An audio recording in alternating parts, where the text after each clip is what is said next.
You have Patrick Findaro here, co-founder at Vetted Biz. Very excited to have on two executives from Home Clean Heroes. They're both based in Virginia Beach, and it's a brand that's part of the Buzz Franchise Brands Network. Today, we're going to talk all about the residential cleaning industry, how it's been changing, especially in light of COVID. Talk about the benefits of going with a franchise brand like Home Clean Heroes, some of the initiatives that they're doing on the local front, on the first responder side, and really giving back to the community. This brand's grown quite a lot over the past years, up to nearly 10 franchisees, various franchises also in different stages of development. So we got Joe Delatte, who's the president of Home Clean Heroes, as well as Austin James, who's leading the franchise development efforts at Home Clean Heroes. So thanks, Joe and Austin, for being on today. Thanks, Patrick. Glad to be here. Yeah, thanks, Patrick. So, Joe, you've been with the brand for a couple of years now. Could you tell us a little bit about how you entered into the franchising space, especially the residential cleaning industry? Sure. I've been here. We started this brand in 2017. I came shortly after it first fired up. And prior to that, I owned a home services franchise here in the Virginia Beach, Norfolk metro area. So my background in franchising is as an operator. And I can tell you, I couldn't lead this brand without that hands-on grassroots experience, because it's you really understand where the pain is, where the opportunity is, how to make the brand work, and how to get real strong passion built into how you operate. You can speak the language. Like, we all speak English, but you can actually really speak the same language as the franchisees. It's on a daily basis. I bring back I remember when I did this, or I remember when that broke on me. Or, yeah, absolutely. Empathy. You got that. And how about you, Austin? He fell off the roof. Yeah, I remember. Yeah, so I've been with Home Clean Heroes going on about 4 years now. Started in 2018. Right out of college, kind of got my start in the franchise space. I actually started on the operations and finance side of the business, so doing a lot more of the day-to-day sort of business coaching and working with franchisees in the corporate team, and then kind of transitioned into the franchise development space. So now I have the very unique opportunity of working with Joe and his team, and also a lot of great candidates from different markets, and really just kind of help them learn more about Home Clean Heroes and ultimately understand if it's a good fit or not. So as you guys mentioned, development has been great for us, and definitely some strong momentum headed into the year. So that definitely keeps me busy in the franchise development space. And I mean, COVID has negatively impacted a lot of companies, but I'm curious to see how it's affected the residential cleaning industry and also in the light industrial space. How's the environment changed, guys? Well, probably the biggest thing, every business had to learn how to operate in this environment. So that was a quick burn for us. One of the things about this brand and the support system is we're pretty nimble. So we were able to really figure out where the pain points were going to be. We had to acquire a lot of PPP. We had to double down on disinfectants, improve our processes to the point where we really were avoiding any kind of cross contamination between homes. We've always focused on that a lot. But now it became, not just between homes, but between rooms, and making sure that we are able to operate. So early on, when nobody really knew how to respond to anything, we saw a pretty good fall off in business. First of all, because everybody was shut down, right? I mean, you couldn't operate. Then there was just the paradox of people who didn't want anybody in their home, customers who didn't want anybody in their home, and our employees who, in some cases were exposed, and you had a staffing shortage and those kinds of things. So across the industry, in the residential cleaning industry, we saw about a 46% fall off in business during the months of March and April of 2020. And did you see it split by states? Like Florida, people joke, in Miami, what COVID, like it was kind of business as usual besides like a month period. Yeah. But you compare that to like California or New York, where, it's very different. Yeah, yes, across the board, yes, across the country as far as that goes. But what differed a little bit was the rebound. So, that lasted about 2 months, and Virginia was pretty progressive, really, in terms of allowing businesses to operate fairly soon. Interesting. For our local operation and our peninsula franchisees operate. So in Williamsburg, that franchisee never really stopped serving customers. as long as there were customers that in a lot of cases move out cleans, nobody's home, nobody's in the home, so you can continue to operate. But by the fourth quarter, starting in the third quarter, and then by the fourth quarter, the industry and our operations were all back up to positive growth year over year from 2019. Then, as far as that goes, that really carried a lot of momentum into 2021. So all of our operations had banner years in 2021 because consumer confidence was stronger, consumer demand was huge. The need to disinfect and clean for a health reason, really kind of took its course and really spurred on the industry. So, I tell everybody when we're talking, there has never been a better time to be in this business, specifically from a demand perspective. Very high demand. And in a lot of cases, what we've wound up with is, this industry, the way the landscape works out, 80% of the business is conducted by independents and mom and pops. Franchise businesses like Home Clean Heroes and some of the others that you would know off the top of your head really only handle about 20% of the cleaning business and generate 20% of the revenues in this industry. But what COVID did was chase a lot of folks out of business because they didn't want to go into people's homes to clean as well. So there's a lot of paranoia there that played into the hands. Plus, customers want to know that you've got a professional, well-trained, the supplies they're using organization. Yep. So, we double down on all that training, all that equipment, and you learn how to operate through this type of an environment. So, we're better for it. We provide a stronger disinfecting service than we did. We've added services like fogging, misting services, those kinds of things. So, it's made the industry and Home Clean Heroes a better product and better service overall. So, in that way, there's a silver lining, I guess, a little bit. And then like work from home, like I'm going to the office most days. My wife was commuting 4 days, 1 day at home, and that's flipped. So 4 days at home, 1 day commuting. We got a dog just before the pandemic. A lot of people are adopting pets, buying pets.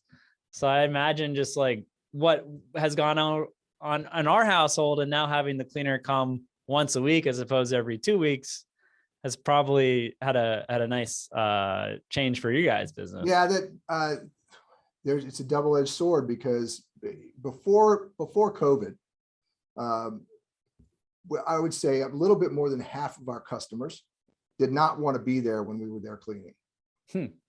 And the other half did want to be there and that was almost an age split too. So whether there's a trust component or just an available to be home component, I don't know. But at this point, what we're finding is because people have become used to being home and used to us being there, and we go to great extents to work around people who work from home at this point, choreograph the cleaning schedules. Yeah, you shut the office and you get out of the office for 30 minutes. You're going on a walk while they clean the office. But we are finding that more people want to be home now when we're there cleaning their homes, and that's kind of across the board as well. And that could be a net positive for you guys, them to get closer with the customer and seek referrals or just overall, be front of mind for the customer, the client. Right. I mean, Patrick, this is one of the foundational things that I make sure that franchisees understand. This is a relationship business. Yeah. It's all about the relationship, understanding what you as a customer expect from us and conveying that to the cleaning teams, making sure that they execute, and then we keep that communication link open. So we've got specific tools and systems that are part of our operation that are really robust communication tools, drip email campaigns, constant three-way texting programs, so we can communicate the way people want to communicate. The ability to go online, schedule in-home estimates, directly, on our system, so that, all that communication is very easy, takes place very seamlessly. So how I see a lot of the trends in franchising, Home Clean Heroes is already doing, like you're really handling a lot of the technology side. And Right. I see that being like that much more important on the customer acquisition, but also the customer servicing, as well as how they manage employees, et cetera, giving the best practices there. But how does Home Clean Heroes kind of divide up roles and responsibilities, franchisor and then franchisee? Who's doing what? Okay, yeah, good question, because one of the sort of at the heart of our business model for as a franchise business is the fact that we own the lead generation and the conversion and the scheduling part of the operation. So lead generation, we handle through a shared marketing team. So all of the Buzz franchise brands share a 15-person marketing, finance, and training group. It's kind of like having our own in-house ad agency and training group. So they're handling required direct mail program, required digital marketing program for the franchisees. So it's turnkey, weekly or monthly reports back to the franchisee on activity. So we're generating all those leads. The leads then go directly to our national call center. So trained sales agents and customer service agents are there handling the calls when they come in, and they're actually integrated directly with the franchisee's system back in their state or home, wherever they're operating, so that as they schedule an in-home estimate for a cleaning, a recurring clean or a one-time clean, that's going right on the franchisee's schedule. Pop, I've got a one-time clean Thursday at 3 o'clock. And here are the details of it, and they're good to go. So we like to say that we try to handle as much of that part of the setting the franchisee up for success, so they can focus on running the business. And that's one of the big advantages that we bring to them in terms of what we handle for them. The other side of what we're handling is a lot of coaching and analytics. So we make database decisions, and we provide that data through business information systems and through the operating system that they work with. So they got a full view of not only what they're doing, but what they have planned to do. This is a very forecastable business, because you can see, because it's a recurring revenue business, frequently recurring, most weekly and monthly. You can project, exactly what your revenues are going to be, and then forecast your new customer additions as well. So we're helping them, really analyze and understand that part of their business, and then coaching them through what's really the most. It's not difficult, because we have systems that help them handle it, but you have to grow into the efficiency of the business. As you add customers and build routes, the efficiency becomes better and better. Density is closer together, less windshield time as they're driving. Your cleaning teams get better and more efficient. So you build efficiency. And those are things that you really have to, understand and work towards. And you get better the longer you do it. And again, one of those things I had to learn by hand, because, that was the business that I was in as well, was learning those efficiencies. Very few franchises are set up in this way, where essentially you're handling sales, marketing, technology, like almost half the business. That if someone wants to run a residential cleaning business, you're handling that as the franchisor, or at least taking the lead, where they got to focus on making sure the customer is happy. And I imagine hiring and firing employees. Right. Yep. And that's Okay. what they need to do, and manage the relationship with the customer. Once they get them on the books, they've got to stay close to, communicate properly with their customers, and meet their expectations. Do And that.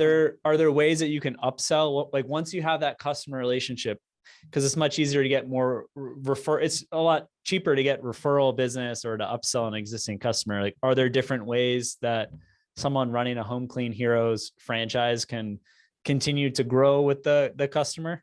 Yeah, with the additional revenue streams or occasional revenue streams that are available are deeper cleans on things like refrigerators, stoves, interior windows. Those are the misting service, disinfectant misting service I mentioned to you. So those kinds of things are ancillary revenue streams. But the real, you're right, the real power is in leveraging referrals from your existing customers. So that's, you double the revenue from your existing customer by getting one referral from them. And I that's imagine where they're they're not up going to say, oh yeah, my friend that lives like half an hour away. It's like, no, my buddy's like right down the street. And you can probably have more efficiency that way. Yeah, it's usually a neighbor, somebody in the garden club, somebody I work with, whatever. And our territories are broad enough that there's a good chance the customer is going to be at least within one of your territories. Most of our franchisees own multiple territories. And those are 40,000 households with an income of $100,000 or better. So that's usually about a third of the market size. So 40,000 conveys to about 120,000 household area, in one territory. It's a pretty good sized piece of geography is what I'm So saying. are there any franchisees that have started with one territory, they grow the business and then they've like established in an adjacent territory?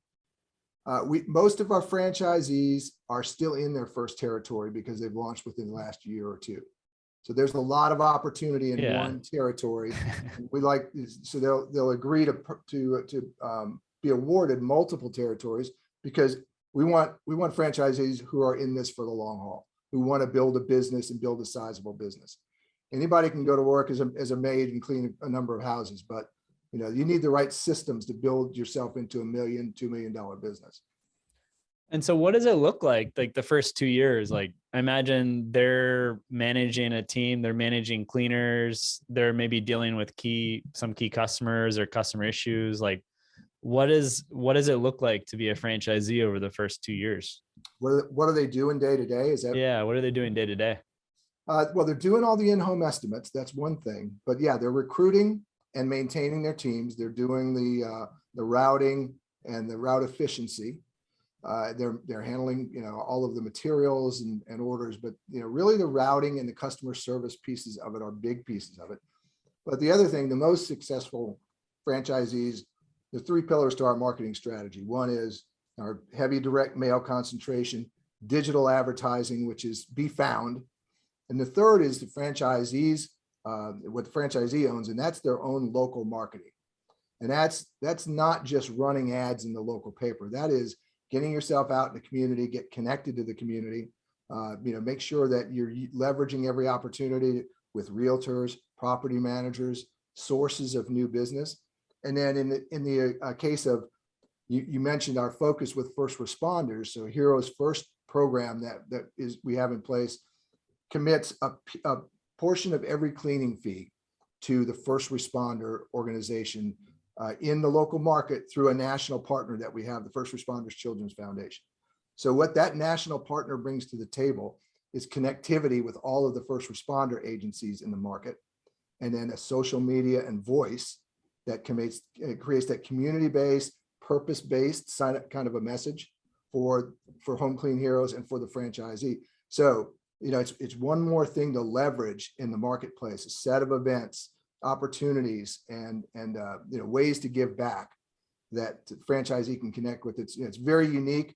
It's really powerful. It's really rewarding too. We find that most people who want to own a business, a small business in their community, they want to feel connected to the community, right? They want to feel like they're giving back. They are in a lot of ways. They're creating jobs, right? They're providing a needed service to the community. But this third component of Heroes First is really mission-based. It really gives us a way to exercise this heroic persona. People ask, what's heroic about Home Clean Heroes? Well, we're dedicated to supporting real heroes in our marketplace, the first responders. I'm sure there's like, you're helping a lot of people with like disease control and everything. You just don't see it. You're not in the press about that because it's preventative. Yeah, you're right. It's a huge part of it. And like I said, that's much more forefront in people's minds today than it was 3 years ago. That's true. Yeah, this has really been a big push on that side. Yep. And how much does it cost if someone wants to open up a franchise roughly? Yeah, so you see the prices that are minimum investment and low and high end investments. That runs from $97,000 to about $120,000. Averages around $115,000 or so. There are a couple of options in there. Do you want to start with one vehicle and one team, or 2 vehicles? Are you going to start off operating from your home, or are you going to start off with a low cost commercial space that you're going to operate out of? we help you through with all those decisions. But that's sort of the upfront investment part of it. And how do you help the franchisee open fast, break even fast, and then replace their income? Because maybe they were making a good amount of money in their past corporate job. And how do you get them to hit those 3 milestones? Yeah, I'm going to answer one of those questions first, because it's important to set expectations, right? Exactly. Anybody who starts a business and wants to grow it to the size that we want our franchisees to grow it, they need to have some runway in terms of capital to invest. So I tell everybody, don't plan to make money the first year. Plan to build your business. This is a great business for somebody who wants to be in it for 5 to 10 years and grow a multi-million-dollar business over time that's lasting, time proven, they can hand down or build value and sell. So that's one big caveat. Set the expectation. This isn't some get rich quick scheme. But hey, as far as launching, getting going, I mean, we're all about that. The culture here, all of Buzz franchise brands, Home Clean Heroes in particular, is really one of very personable coaching. So as soon as somebody is awarded a franchise territory, we go to work with a 64 item onboard checklist. Great. That both we and the franchisee, and it's soup to nuts. To start with, your insurance, your business plan, your business license, all of the things that you're going to need to do to operate a business. That if you were doing this by yourself, you'd be fumbling through and Googling and trying to figure out what the list is. Well, it's all there.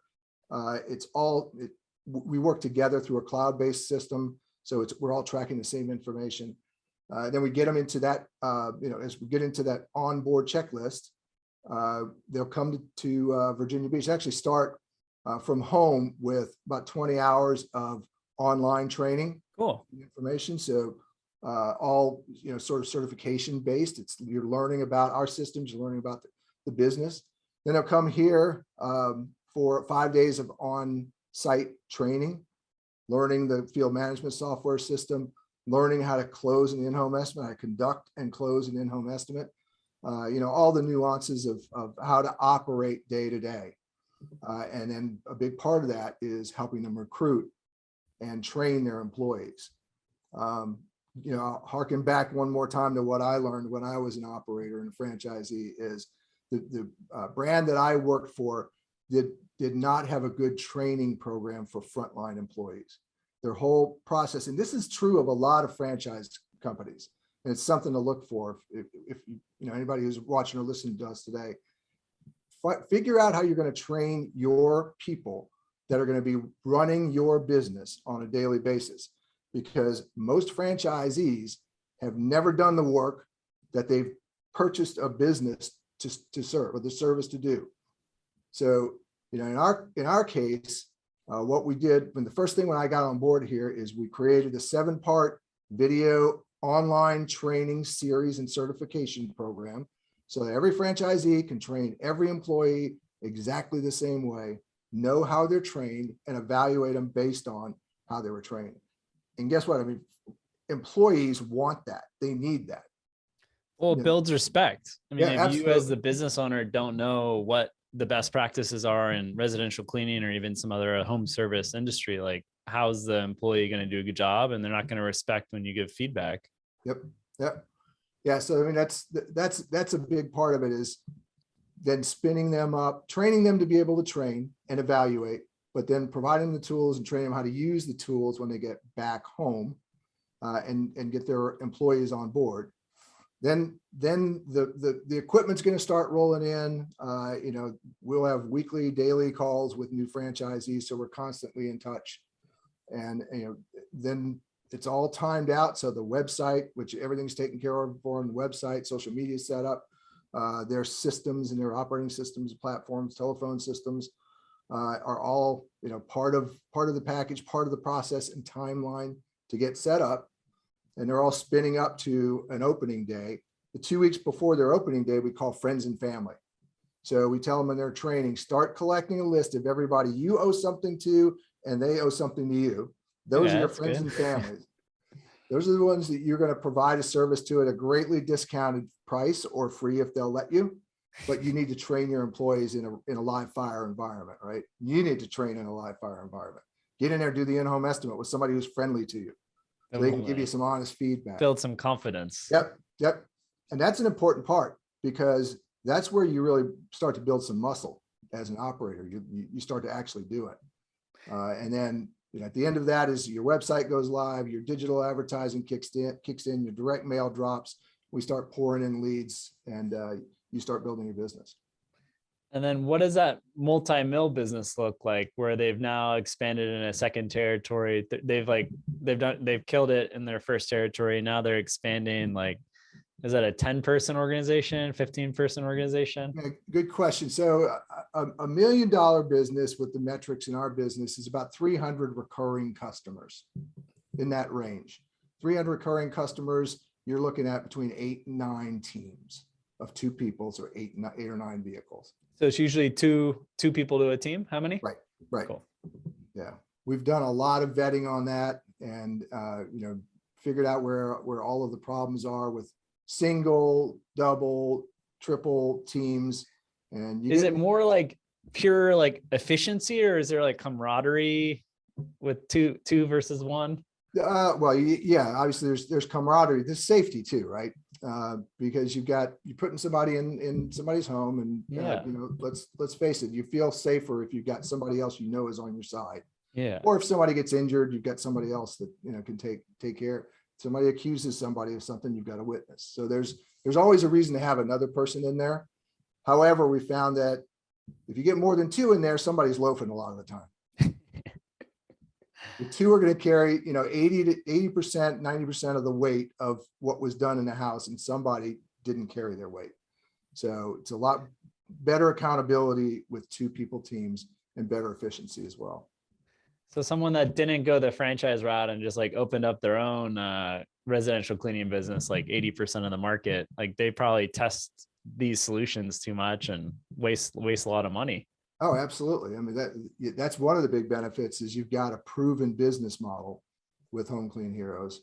The other thing is you've got an established brand, and you've got the connections like Heroes First, the ability to leverage those kinds of things that you would have to, you have to spend a lot of time and energy to develop, if you could even develop it.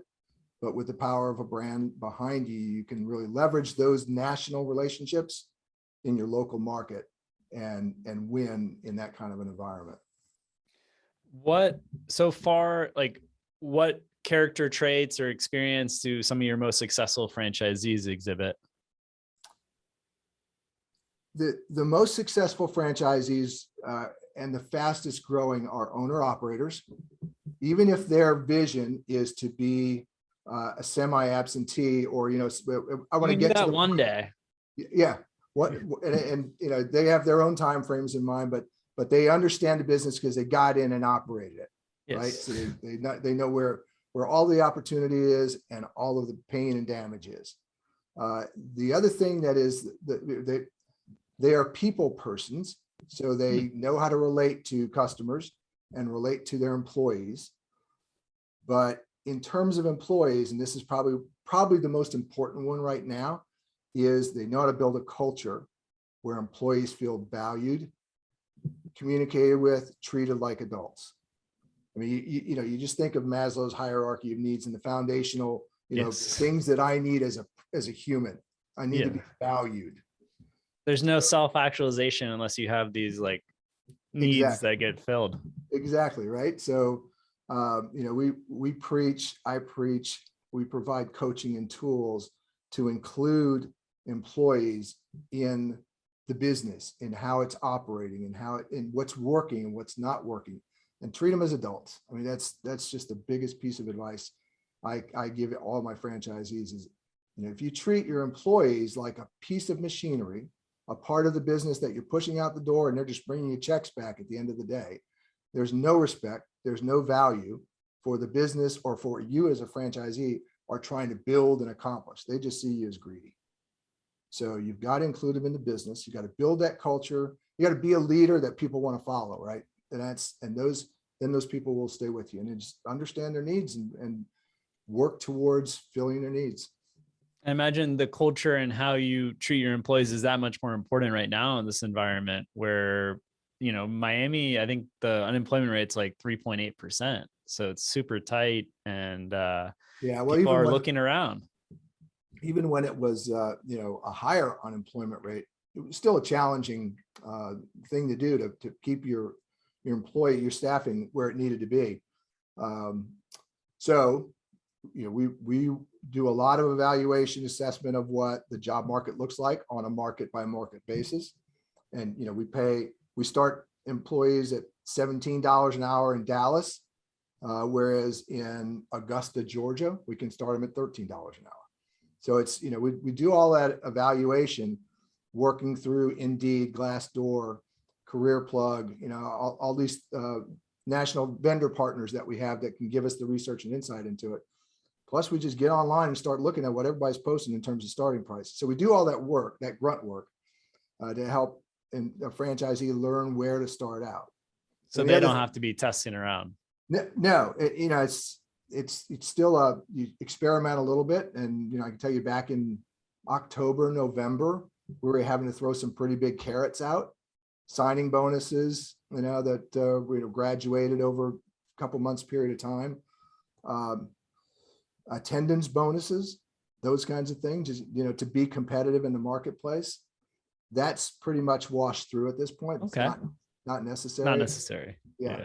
So that's the flexible part of the model that can say, you invest that when you have to, but don't just jack your hourly rates to the point where you can't come back from that. So we help them figure out those kinds of things.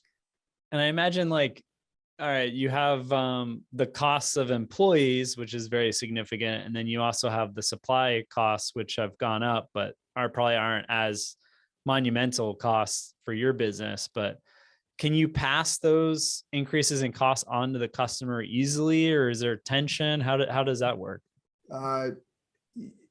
Easily is that's the variable in that. In some cases, it's easier. It's the easiest way to increase prices is to increase prices on new customers. Okay, yeah, because they never feel the pain of the increase. The thing about the world we're living in right now and the inflation that we've gone through is that, on the good side, there's an expectation. Yeah, everybody's going up. I realize, you guys have had to pay more in wages. You've heard all the things on the news about $15, hourly minimum wage. So I understand that part of it. So customers will accept that part. But then there's the flip side, which says everything's gone up. So, all of my costs have gone up, and the customer has to weigh now priorities based on what's gone up the most, where their available cash is. But the good thing about the business we're in is, it used to be seen as a dispensable type of an expense, but in way too many cases, it's a necessary expense as far as a lot of homeowners go, especially the ones we target at the upper income level. Yeah, I imagine from our side, like, you get hit a bit financially, I would just lower the frequency. I would never get rid of the service, but maybe instead of once a week, it goes to once every 2 weeks or something. Yeah, like that. We've seen some of that, and it's from once a week to twice a week to monthly, and that I know exactly what's going to happen there. I mean, it's the same thing that happened during the COVID lull, which is people get tired of their houses being dirty. Yeah. And once a month to somebody who has kids or pets, not enough. It's not often enough. Not gonna make you happy. And you're gonna wind up cleaning 2 or 3 times between the time we come out there. They'll get tired of that. So there's just a cycle that you go through there. That we'll be there when they're ready. And are there any major areas of the country that you're targeting where, through your lead generation efforts, are like, shoot, we just need a franchisee in this area because we can start flooding them with leads? I can tell you that we're building in Dallas and Houston. We have a strong franchisee in Tampa Bay, and so the whole Central Florida area, both coasts, but primarily on the West Coast. We do have a good operator now in Jacksonville, so on the East Coast as well. That market's pretty well locked up. The thing is, we work with a number of franchise business coaches and their networks across the country. Sure. So a pretty wide net as far as where people live and operate. And we have a lot of territory available. any mid-size or major market is available. We can serve it. There are no challenges to it. There are no huge supply chain issues, other than what everybody's experiencing, but we don't have to ship, our coolers or, refrigerated, anything across the country from a distribution center, open up new distribution centers. We can benefit from where Amazon is and get anything to anybody at any point in time. So, it's pretty wide net, it's pretty flexible. I'd say wherever anybody's listening to you or I, within the continental US, with the exception of the state of Washington. And the customer base, like, what are you seeing in terms of like income levels, like 100K, 120K? Like what's like the ideal, what's that customer that's going to pay once a week for the service and is fine to pay for like the deep oven clean and all the ancillary services that you have? It's household income of 100,000 plus. We've measured it. We've really tested, both sides of it, much higher, much lower. What happens, and it's the sweet spot is really more defined by the size of the house. Okay. 2,500 to 4,000 square foot house is the target. You can get through those houses in enough time to be efficient. You can do 3 or 4 of them in a day. And if you get much bigger than that, you're going to wind up with a lot of time hauling equipment through the house, multiple floors. And it's a lot lower square foot per hour clean time. We measure all these things. So it's, you try and stay within the sweet spot there with how we target our marketing and how we price things effectively too. And concluding today's conversation, like, are there metrics, KPIs that franchisees should be tracking daily, if not weekly? Yeah, and they're all in front of them on a dashboard. So the biggest thing is to set goals, right? To understand what your revenue goals are, and that's based on our guidance and our history of here's what you should be able to do in your first year. And to do that, we break it all the way down to how many teams you're going to have, how many dollars you have on each route, how fast that route, how efficient that is with windshield time. And then breaking it all down to the number of jobs, number of cleaners on the jobs, number of square foot per hour, but it's that revenue per route, because as you get more efficient, you can drive more revenue per route.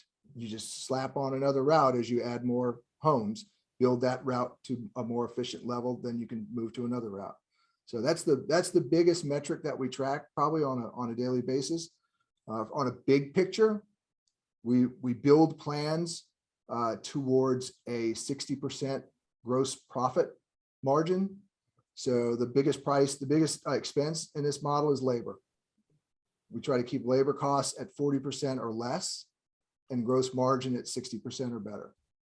Those are the big targets. And I'm sure there's so many other metrics that you didn't mention that you as the franchisor are figuring out, like time to call a lead, like different marketing campaigns, direct mail, but that's your side of the business to figure out. The franchisees just got to figure out how to maximize their routes. That's the biggest thing. Okay, that's not too bad. You make it easier. Well, that's definitely the big target. So we work with them to learn how to do that and get better on. It's a shifting sand. You've got customers coming in and going out. Somebody moves, you get a new customer between 2 or 3 houses that are kind of spread out. And you're going to move them around on routes a little bit of a chess game. But that's how you get it to the point where it gets to a 60% profit or gross profit margin. Cool.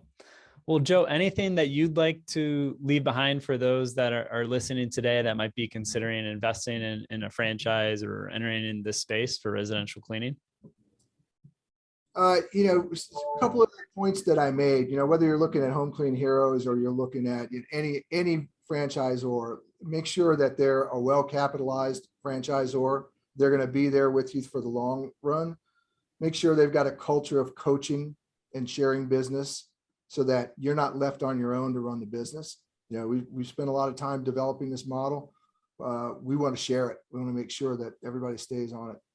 But then that's the flip side of it too. If you're going to purchase a franchise business because of the model and because of the brand, follow the model. The successful franchisees are the ones who follow the model and build their business. The ones who try to save their way into profitability and figure out different ways to do things on their own should never have purchased a franchise. So those are the big things. I think if you're, that's where your head is right now, is looking at franchises, look for those things and be in this mindset.